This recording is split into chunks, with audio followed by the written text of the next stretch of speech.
Namaku Nadia, usia 29 tahun. Aku adalah seorang istri. Kedua, aku tahu gelar itu tak pernah terdengar indah di telinga siapapun. Istri kedua seolah identik dengan perebut, perusak, atau pelarian. Tapi kenyataannya jauh dari itu. Aku datang saat pernikahan mereka sudah retak. Raka suamiku membutuhkan seseorang untuk merawat putrinya, Keisha, yang saat itu baru berumur 7 tahun. Aku datang bukan membawa cinta. Aku datang dengan niat mengisi kekosongan yang terlalu sunyi dalam hidup seorang anak kecil. Dan Raka, ia menikahiku karena katanya, aku tenang, tak banyak tanya, tak banyak menuntut. Mungkin itu yang ia butuhkan setelah pernikahan pertamanya. Hancur karena ambisi dan jarak. Sudah setahun aku tinggal di rumah ini. Sebuah rumah minimalis 2 lantai di pinggir kota. Dengan taman kecil yang mulai kupenuhi tanaman arbel dan bunga kertas. Awalnya Keisha tidak pernah bicara padaku. Ia menatapku seperti orang asing, tapi perlahan, aku belajar caranya mendekati hati seorang anak. Malam-malam kami selalu diakhiri dengan membaca buku dongeng. Aku duduk di pinggir ranjang, membacakan kisah-kisah sederhana, sementara Keisha mendengarkan sambil memeluk bantalnya. Suaranya pernah dingin. Sekarang, ia sudah mulai memanggilku Tante Nadia dengan nada lembut. Kadang aku lupa, aku bukan ibunya. Tapi aku selalu mengingatkan diriku, aku bukan pengganti siapa-siapa. Hari itu, Raka pulang lebih awal dari kantor. Ia tampak lelah, tapi tetap menyempatkan diri duduk di sofa bersama kami. Keisha memamerkan lukisan bunga matahari yang ia buat di sekolah. Aku duduk di sebelah mereka, menyajikan teh hangat. Lukisannya bagus, kataku sambil tersenyum. Bunda juga suka bunga matahari, ujar Keisha tiba-tiba. Raka terdiam. Aku ikut membisu. Nama itu jarang disebutkan di rumah ini. Arini, istri pertama Raka, ibu kandung Keisha, sudah 2 tahun tinggal di luar negeri untuk pekerjaan. Katanya, hanya sementara. Tapi sejak saat itu, tak ada yang sementara. Ia tak pernah pulang. Video call pun makin jarang. Keisha masih menyimpan semua gambar ibunya di laci.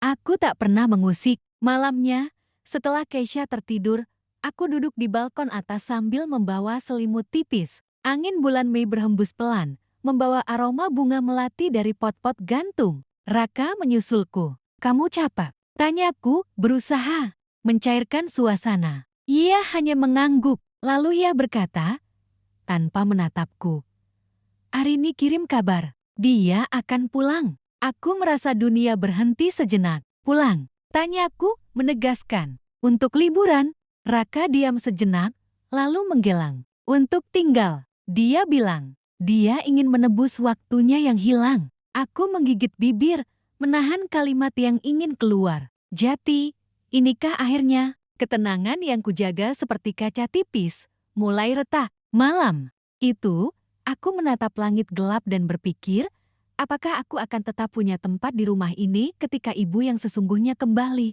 Atau, aku akan menjadi satu lagi kenangan yang disimpan di dalam laci seperti foto-foto Arini dulu? Pikiran itu terus menggangguku bahkan hingga keesokan paginya. Aku menyeduh teh seperti biasa, menyiapkan sarapan seperti biasa, tersenyum. Seperti biasa tapi semuanya terasa tidak biasa. Keisha duduk di meja makan sambil memainkan sendoknya, dan Raka sibuk dengan ponselnya. Rumah ini terasa seperti panggung sandiwara yang menunggu tirai jatuh kapan saja. Keisha, ayo makan nasinya, nanti dingin, kataku pelan. Ia mengangguk dan mulai makan perlahan. Lalu tiba-tiba ia bertanya, tanpa menoleh padaku, Tante, kalau Mama pulang, Tante bakal pergi ya? Suara itu kecil, tapi rasanya seperti gemuruh di dadaku. Aku tercekat. Sendokku berhenti di udara. Raka langsung menatap kami, dan aku tahu dia pun tak siap mendengar pertanyaan itu. Kenapa tanya begitu? Tanyaku pelan, berusaha tenang. Keisha mengangkat bahu, lalu menunduk. Soalnya, nanti Mama yang jagain aku lagi. Tante nggak perlu capek-capek masakin, nyuapin, anterin sekolah. Tante bisa istirahat. Aku tersenyum, walau tenggorokanku terasa sempit. Tante nggak capek kok. Tante senang kok jagain Keisha. Kalau Mama suruh Tante pergi, Tante bakal nurut ya? Pertanyaan itu menusukku lebih dalam daripada yang lain. Aku menatap Raka mencari dukungan, tapi ia justru menunduk. Malam harinya, aku memberanikan diri bicara pada Raka. Kau belum cerita banyak tentang Arini, kataku sambil menata ulang rak buku Keisha yang sudah mulai berantakan. Raka menghela nafas panjang. Dia berubah, Nat. Dulu dia ambisius, keras, selalu ingin yang terbaik buat Keisha, tapi dia juga punya sisi lembut. Dia cuma bingung, terlalu fokus ke karier sampai lupa waktu. Dan sekarang dia kembali. Untuk apa? Untuk menebus. Untuk memperbaiki. Aku berdiri, memandangi rak yang kini rapi tapi terasa kosong. Dan aku cuma pengisi kekosongan selama dia sibuk di luar sana. Raka diam. Hening. Jawaban yang paling menyakitkan seringkali tidak perlu diucapkan. Beberapa hari kemudian, suasana rumah makin sunyi. Raka mulai pulang lebih malam. Keisha lebih banyak diam. Dan aku mulai bertanya pada diri sendiri, apa aku sedang menunggu digantikan? Malam itu, Keisha demam. Aku yang berjaga di sisinya. Aku usap dahinya dengan handuk hangat, menyanyikan lagu yang biasa kudendangkan saat ia tak bisa tidur.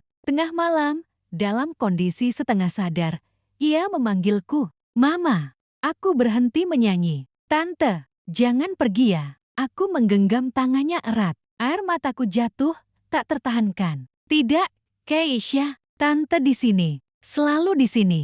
Tapi kenyataannya tak sesederhana itu. 2 hari kemudian, sebuah mobil hitam berhenti di depan rumah. Dari balik jendela, aku melihat seorang wanita turun dari kursi penumpang. Anggun, elegan, dengan langkah mantap dan koper di tangannya. Keisha berlari keluar. "Mama." Wanita itu membuka tangan, tersenyum, lalu memeluk anaknya erat-erat. Dari balik pintu, aku berdiri terpaku. Tubuhku membeku. Arini telah kembali. Dan aku mulai menyadari satu hal penting, rumah ini bukan milikku. Wanita itu berdiri di ambang pintu seperti potongan masa lalu yang kembali menuntut tempatnya. Arini, ia memeluk Keisha erat, sementara aku berdiri beberapa meter dari mereka, membawa nampan teh yang tak sempat kusajikan. "Maaf terlambat," katanya, menatapku sebentar dengan senyum tipis yang tak bisa kutebak maknanya. Perjalanan dari bandara padat. Aku mengangguk, mencoba bersikap hangat. "Selamat datang, Kak Arini." "Iya," hanya menjawab dengan anggukan kecil. Tidak sinis, tapi juga tidak ramah. Hari itu, rumah berubah. Aura yang biasa hangat menjadi dingin. Ruang makan yang tadinya berisi canda tawa kini terasa sempit, meskipun tak ada satupun kata kasar yang diucapkan. Arini menempatkan barang-barangnya di kamar Raka, dan aku pindah ke kamar tamu tanpa diminta, tanpa dijelaskan. Aku tahu diriku cukup baik untuk membaca situasi. Malamnya, aku mendengar tawa Keisha dari kamar sebelah. Ia terdengar bahagia, seolah menemukan bagian dari dirinya yang hilang. Dan aku duduk di ranjang asing, menggenggam sebuah buku cerita yang selama ini selalu kubacakan untuknya. Halaman-halaman yang dulu penuh suara kini hanya diam. Keesokan harinya, saat sarapan, Arini duduk di kursi tempat biasa aku duduk. Ia menyuapi Keisha roti isi selai stroberi sambil bercerita tentang sekolah di Paris, taman bermain, dan gedung-gedung tinggi. Aku menyeduh teh di dapur. Tidak diajak bicara, tidak disuruh duduk. "Ih, Keisha," katanya kemudian, "kamu masih suka dongeng sebelum tidur?" "Iya, sama Tante." "Oh," Arini melirik ke arahku sekilas. "Sekarang Mama yang bacain ya." Mama bawa banyak buku baru. Aku hanya tersenyum tipis. Dalam hati, aku tahu perlahan peranku sedang dihapus. Siang harinya, Raka mengajakku bicara di teras belakang. "Aku tahu ini sulit," katanya, menatap halaman kecil tempat kami dulu menanam tomat. "Tapi Arini butuh waktu untuk kembali menyesuaikan diri. Dan aku harus menyesuaikan diri dengan ketidakjelasan ini." Suaraku pelan, tapi getir. "Raka, apa kamu masih menganggap aku bagian dari rumah ini?" Ia terdiam cukup lama untuk membuatku tahu jawabannya. Sore itu, aku menemukan scrapbook kecil yang dulu kubuat bersama Keisha. Di dalamnya ada foto-foto kami saat membuatku ulang tahun, saat dia demam dan kutunggui semalaman, saat kami menanam bunga matahari kecil di pot. Aku menyelipkan satu foto terbaru kami di halaman belakang. Di baliknya kutulis, meski hanya sesaat, terima kasih sudah memperbolehkan tante masuk ke dunia kecilmu. Aku tahu, waktu bersamaku mungkin akan dilupakan. Tapi aku ingin setidaknya ada jejak kecil yang tertinggal. Malam harinya, saat berjalan melewati kamar Keisha, aku melihat pintunya terbuka sedikit. Arini sedang duduk di ranjang, membacakan cerita dengan suara tenang. Keisha tersenyum dalam pelukannya. Aku berdiri beberapa saat, lalu melangkah pergi. Seketika aku merasa seperti bayangan yang tak dibutuhkan lagi. Tapi di tengah langkahku, suara kecil itu terdengar dari balik pintu. Tante Nadia, tadi siang aku cari tante. Kok nggak ada di kamarku? Langkahku terhenti. Hatiku terisak diam-diam. Aku tidak menjawab. Aku hanya tersenyum untuk diriku sendiri. Karena ternyata, aku belum sepenuhnya hilang. Namun harapan itu hanya bertahan sebentar, seperti bayangan matahari yang perlahan hilang saat senja datang. Keesokan paginya, aku mendapati kamarku sudah dibereskan. 2 koperku diletakkan rapi di depan pintu, seolah memberi isyarat diam. Kau tak perlu di sini lagi. Aku duduk di pinggir ranjang, menatap pakaian-pakaianku yang sudah dilipat dengan sangat rapi. Terlalu rapi, seperti pekerjaan tangan. Seseorang yang ingin mengusir, tapi tak ingin tampak kasar. Aku tahu itu bukan Raka, dan jelas bukan Keisha. Siang harinya, saat Arini sedang di dapur membuatkan makan siang untuk Keisha, aku memberanikan diri untuk bicara. Bukan untuk membela diri, tapi untuk menanyakan satu hal yang sejak semalam menyesakkan. Aku lihat koperku sudah dibereskan. Kataku pelan, berdiri di ambang pintu dapur. Arini menoleh, lalu tersenyum kecil sambil tetap mengiris wortel di tangan. Kupikir kamu akan lebih nyaman di tempat lain. Rumah ini sedang mencoba kembali ke bentuk semula.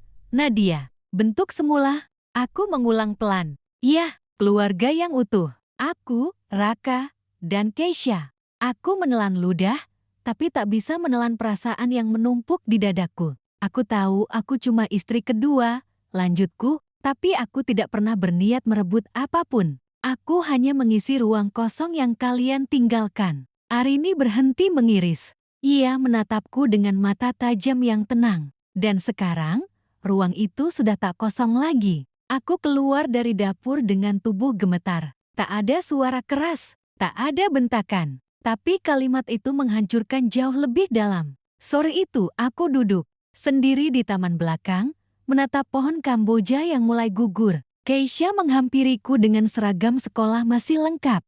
Di tangannya ada lukisan gambar 2 wanita dan seorang anak kecil di tengah mereka. Ini aku, Mama, dan Tante, katanya bangga. Aku menatapnya lama. Di gambar itu, wajah kami semua tersenyum. Sederhana, bahagia. Keisha duduk di pangkuanku.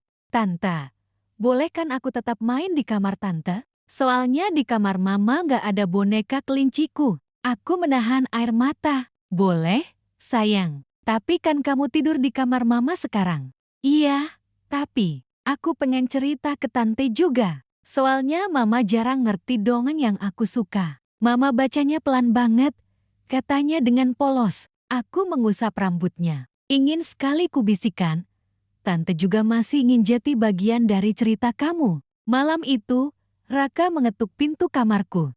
Ia tampak lelah, seperti seseorang yang ingin membelah dua dirinya, tapi tak tahu harus mulai dari mana. Arini minta kamu pindah sementara ke apartemen yang dulu, katanya perlahan. Katanya, biar dia bisa dekat sama Keisha dulu, tanpa gangguan. Dan menurutmu aku gangguan? Tanyaku. Ia menatapku, ragu. Aku terjebak, Nat. Aku nggak tahu harus bagaimana. Aku cuma ingin Keisha bahagia. Aku mengangguk. Aku mengerti. Tapi aku juga sakit. Aku akan pergi. Tapi satu hal, Raka. Kalau nanti Keisha mencariku, jangan larang dia. Jangan hilangkan aku dari hidupnya seolah aku tak pernah ada. Pagi harinya, aku pergi sebelum Keisha bangun. Aku menempelkan sebuah catatan kecil di dinding dekat meja belajarnya.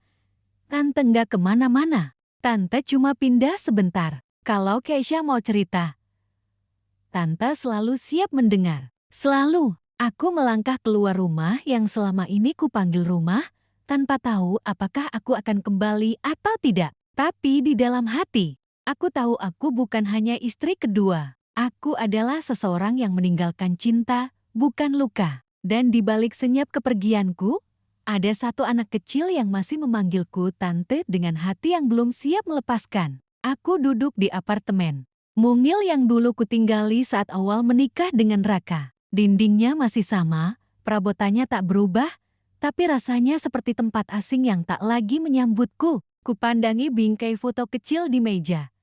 Aku dan Keisha saat ulang tahunnya.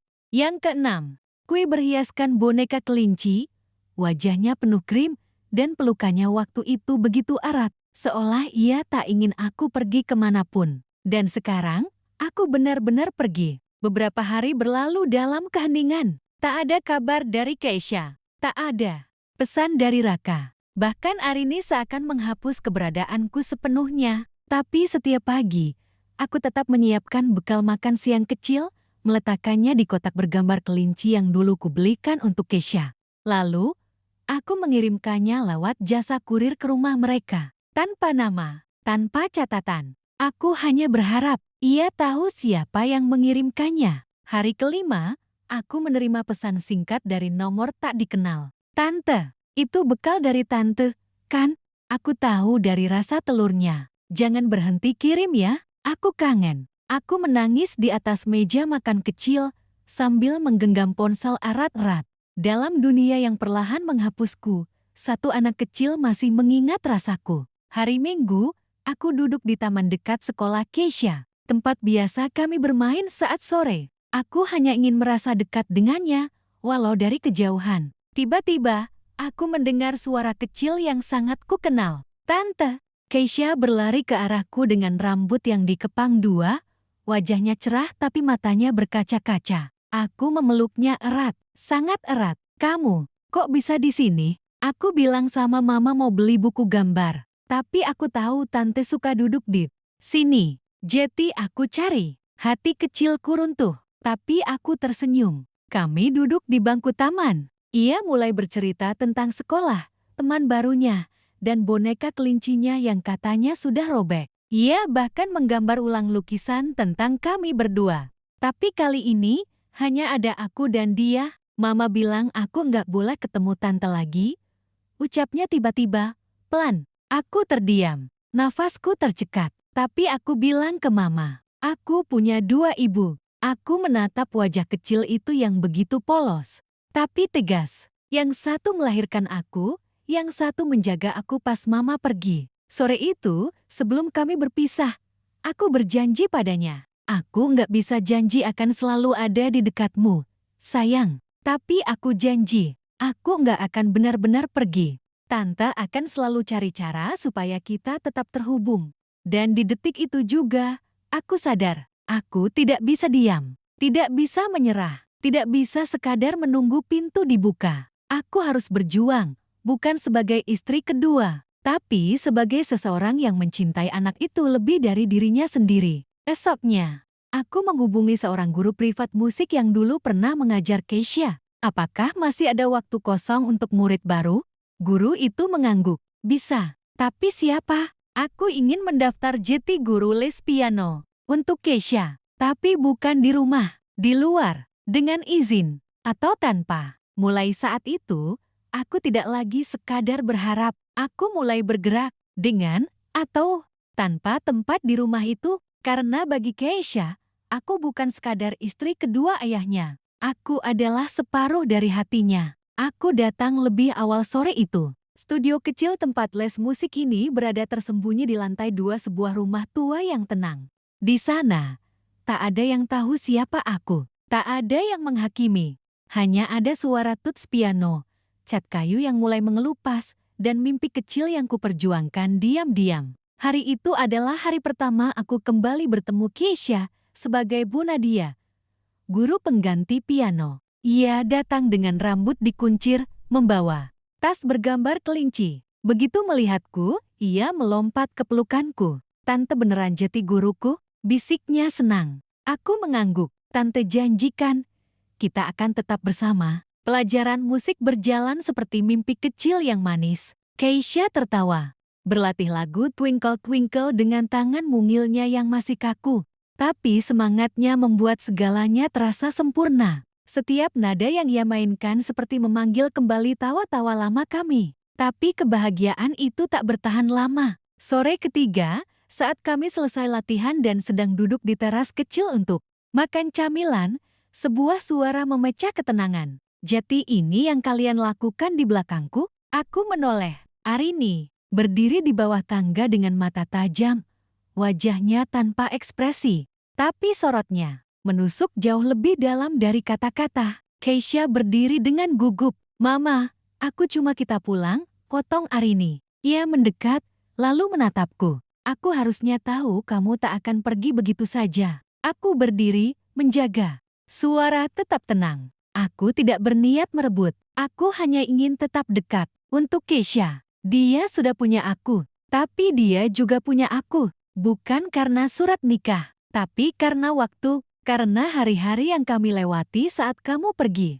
Kami berdiri berhadapan dalam diam yang memekakan. Keisha menggenggam tanganku dan tangan Arini bersamaan. Aku sayang dua-duanya, katanya pelan. Kenapa harus pilih salah satu? Mataku mulai basah, tapi Arini masih tegar. Ia menarik Keisha, lalu pergi tanpa mengucap sepatah kata pun lagi. Esoknya, aku menerima surat resmi dari seorang pengacara keluarga. Peringatan tertulis untuk tidak mendekati Keisha tanpa izin. Tanganku gemetar saat membacanya. Seolah aku adalah orang asing yang mencoba mencuri anak seseorang.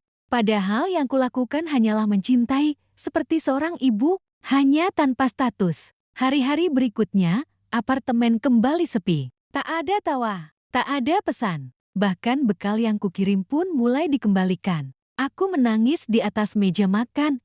Di tengah aroma teh hangat yang seharusnya kuminum bersama Keisha. Tapi di antara isak itu, aku tahu, aku tak boleh berhenti. Aku tak bisa melawan Arini secara hukum atau secara status. Tapi aku bisa memilih satu jalan, menjadi orang yang terus ada, meski tak terlihat. Malam itu, aku membuka kembali semua kenangan Keisha, foto, gambar, rekaman suaranya saat belajar bicara. Aku kumpulkan semuanya dalam satu blok rahasia. Kutulis kisah kami, kutaruh lagu-lagu yang dulu ia sukai, dan cerita-cerita yang dulu selalu ia minta sebelum tidur. Itulah caraku mencintai dalam diam. Jika dunia tak mengizinkan aku dekat, maka biarlah dunia maya jadi jembatan.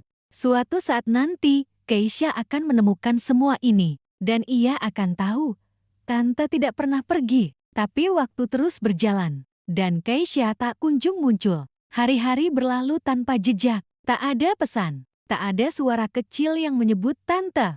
Blog yang kubuat tak dikunjungi. Bekal yang kukirim terus dikembalikan. Nomor telepon rumah mereka tak bisa dihubungi. Raka juga tak pernah lagi mengabari. Aku mulai bertanya pada diri sendiri.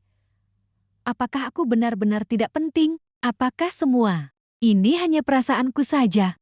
Aku mulai takut membayangkan kemungkinan terburuk bagaimana jika Keisha tumbuh besar dan perlahan melupakan aku, melupakan dongeng yang dulu kubacakan, pelukan hangat saat ia demam, atau suara tawa kami di pagi minggu. Rasanya seperti tenggelam. Perlahan dalam laut yang tak punya dasar, aku duduk sendiri di pojok apartemen, memeluk boneka kelinci milik Keisha yang pernah tertinggal. Kubiarkan air mata jatuh tanpa suara, karena aku tahu, tak ada lagi yang mendengar. Hingga suatu malam, saat hujan turun deras, aku membuka emailku tanpa harapan. Biasanya hanya ada promosi atau tagihan. Tapi malam itu, ada satu pesan tak dikenal. Subjeknya, Tante, aku nemu blognya. Tanganku gemetar saat membuka isi pesannya. Tante, ini Keisha. Aku pakai tablet lama yang dulu Tante beliin. Aku iseng buka internet pakai wifi sekolah. Terus nemu blog Tante. Aku baca semuanya. Tante masih inget lagu Pelangi-Pelangi pakai piano? Aku kangen. Aku nangis baca cerita-ceritanya. Aku janji gak akan lupa. Aku sayang Tante. Aku mau ketemu. Tapi, gimana caranya ya? Mama nggak mau ngomongin tante lagi. Aku menutup mulutku dengan tangan. Tangisku pecah begitu saja. Bukan karena sedih, tapi karena setelah semuanya terasa gelap, Keisha masih mencariku. Di tengah semua yang menjauhkan kami, ada satu hal yang tak bisa direnggut siapapun, ikatan hati. Dan saat itu aku tahu, aku tak boleh menyerah. Ini bukan tentang aku lagi. Ini tentang Keisha. Tentang anak kecil yang sedang bingung mencintai dua ibu dalam diam. Malam itu, aku membalas pesannya. Tante juga kangen. Tante nggak akan kemana-mana. Kalau kamu mau ketemu, kita cari cara yang aman. Kita bikin janji baru ya. Pelan-pelan. Diam-diam. Tapi tetap saling jaga. Esoknya, aku menuliskan rencana. Aku tak bisa berhadapan langsung dengan Arini. Tidak sekarang. Tapi aku tahu, Keisha butuh ruang. Maka aku memutuskan satu hal yang dulu tak pernah terpikir. Aku akan meminta bantuan Raka. Bukan sebagai suami, tapi sebagai ayah. Mungkin selama ini ia bungkam bukan karena tak peduli, tapi karena terjebak. Jika aku ingin memperjuangkan tempatku di hati Keisha, aku harus berani membuka pintu yang paling sulit, pintu masa lalu. Dan disitulah aku mempersiapkan segalanya. Karena aku tahu, langkahku selanjutnya adalah titik balik. Pagi itu aku berdiri di depan kafe tempat kami pertama kali bertemu. Bukan untuk kencan, bukan untuk nostalgia, tapi untuk masa depan seorang anak kecil yang memanggilku tante dengan hati penuh cinta. Raka datang 15 menit terlambat. Wajahnya letih, seperti menyimpan dunia di pundaknya. Tapi ketika matanya bertemu mataku, aku tahu ia tahu. Alasan aku di sini. Aku tahu kamu akan datang, katanya pelan. Aku hanya menatapnya. Aku nggak minta kamu berpihak. Aku cuma minta kamu jadi ayahnya. Kami duduk, dan selama beberapa menit pertama, kami hanya diam. Lalu akhirnya, Raka bicara. Dan kalimat pertamanya membuat napasku berhenti. Arini mau pindah ke Australia. Minggu depan, dunia di sekelilingku mendadak senyap. Bahkan suara sendok dan gelas pun tak lagi terdengar. Dia bilang, itu kesempatan kerja terbaik. Dan katanya, semua akan lebih tenang kalau kalian gak satu negara lagi. Aku ingin marah, ingin berteriak. Tapi yang keluar dari mulutku hanya bisikan, jadi ini rencananya. Menjauhkan aku sepenuhnya. Raka menunduk. Aku sudah coba bicara, tapi dia bersikeras. Katanya, ini bukan hanya soal kamu, tapi juga soal stabilitas keluarga. Dia bilang Keisha terlalu bingung. Aku menatapnya dalam-dalam. Lalu kamu akan biarkan ini terjadi? Raka menggenggam gelas kopinya erat. Aku tak tahu harus bagaimana. Aku takut kehilangan hak asuh. Takut semua makin kacau. Aku berdiri. Aku sudah kehilangan semuanya. Rumah, status, kehormatan. Tapi aku tak akan kehilangan Keisha tanpa bertarung. Aku pulang dengan langkah goyah, tapi tekad yang utuh. Aku hanya punya waktu 6 hari. 6 hari untuk membuat keputusan paling gila dalam hidupku. Bukan untuk merebut Keisha, tapi untuk menguatkan satu hal. Bahwa cinta tak seharusnya disingkirkan hanya karena tidak dianggap sah. Malamnya, aku menerima email dari Keisha. Ia mengirim gambar digital. Gambar dua perempuan sedang menggandeng satu anak kecil. Tante, aku mimpi kita bertiga jalan-jalan ke taman bunga. Bisa nggak? Sebelum aku pergi jauh, air mataku jatuh lagi. Kali ini bukan karena patah hati, tapi karena perasaan dikejar waktu yang sangat kejam. Hari berikutnya, aku membuat janji dengan kepala sekolah Keisha. Bukan sebagai ibu, tapi sebagai orang dewasa yang pernah dipercaya mendampingi Keisha tumbuh.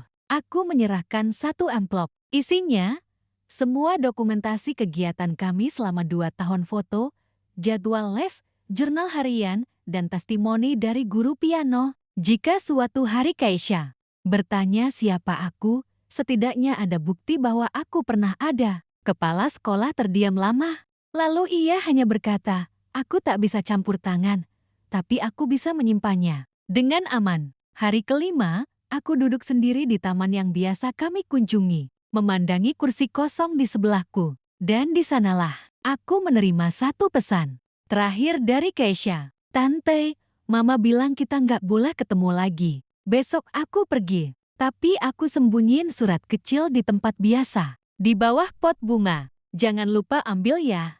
Aku sayang tante. Selalu. Malam itu aku menangis seperti anak kecil. Tapi aku tetap datang ke taman. Dan di bawah pot bunga warna biru, aku menemukan secari kertas mungil dengan tulisan tangan yang tak rapi.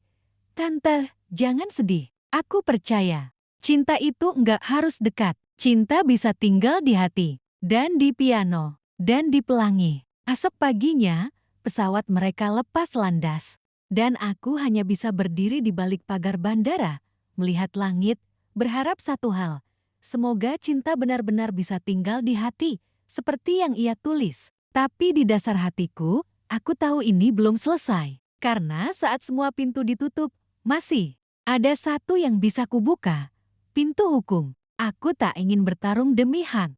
Tapi aku ingin memperjuangkan hak untuk dicintai kembali. Itulah satu-satunya kalimat yang menguatkanku pagi itu. Aku duduk di meja kecil dengan tumpukan kertas legal, laptop terbuka, dan secangkir teh yang mulai dingin. Di hadapanku, semua terasa menakutkan, istilah hukum yang asing, prosedur yang rumit, dan kemungkinan kalah yang jauh lebih besar dari harapan. Tapi aku tak bisa diam.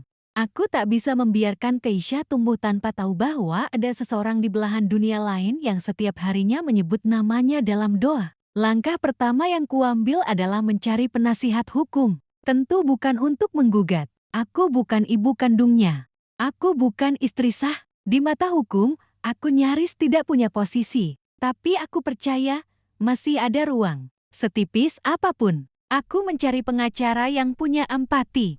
Dan tak kusangka, justru orang yang membantuku adalah kakak kelasku semasa SMA Dina, yang kini menjadi advokat keluarga. Aku baca semua emailmu, katanya saat kami duduk di ruangannya. Ini bukan perkara mudah, tapi bukan berarti kamu nggak punya peluang. Aku menatapnya ragu. Kamu yakin? Di akta lahirnya, nama aku bahkan nggak tercantum. Dina mengangguk. Tapi kamu punya catatan sejarah, bukti pengasuhan, bukti kedekatan. Itu bisa diajukan untuk permohonan hak akses, komunikasi, setidaknya untuk tetap menghubungi Keisha dari jarak jauh.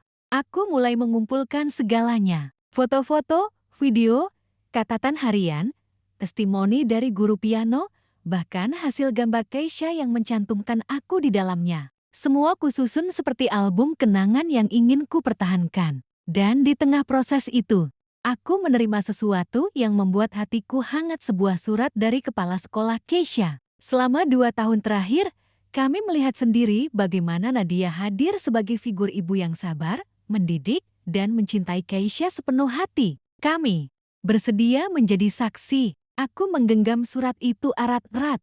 Untuk pertama kalinya setelah sekian lama, aku merasa tidak sendiri. Namun perjuangan ini bukan tanpa hambatan. Beberapa hari kemudian, Arini mengirimkan surat resmi dari pengacaranya. Singkat, dingin, dan tegas. Klien kami merasa terganggu atas usaha subjek bernama Nadia Nurhalim untuk mengakses kehidupan anak yang bukan di bawah tanggung jawabnya. Dimohon menghentikan segala bentuk pendekatan pribadi. Surat itu seperti palu yang menggedor dadaku. Tapi aku tidak mundur. Aku hanya membalas satu kalimat lewat kuasa hukumku.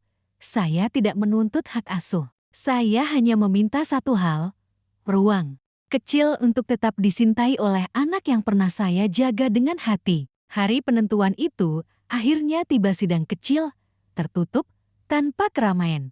Hanya aku, kuasa hukumku, dan majelis yang akan memutuskan apakah aku pantas diberi akses komunikasi secara legal. Aku berdiri dengan tangan gemetar, tapi suara tegas. Yang mulia, saya tidak datang untuk merebut. Saya hanya ingin tetap menyapa. Lewat video call, mungkin, atau surat, atau apapun yang tak mengganggu keluarga mereka. Saya hanya takut, jika saya diam, maka suatu saat anak itu tumbuh besar dengan percaya bahwa cinta bisa hilang tanpa alasan. Sidang itu hanya berlangsung 40 menit, tapi rasanya seperti seumur hidup. Dan ketika akhirnya keputusan dibacakan, aku tak mampu menahan air mata.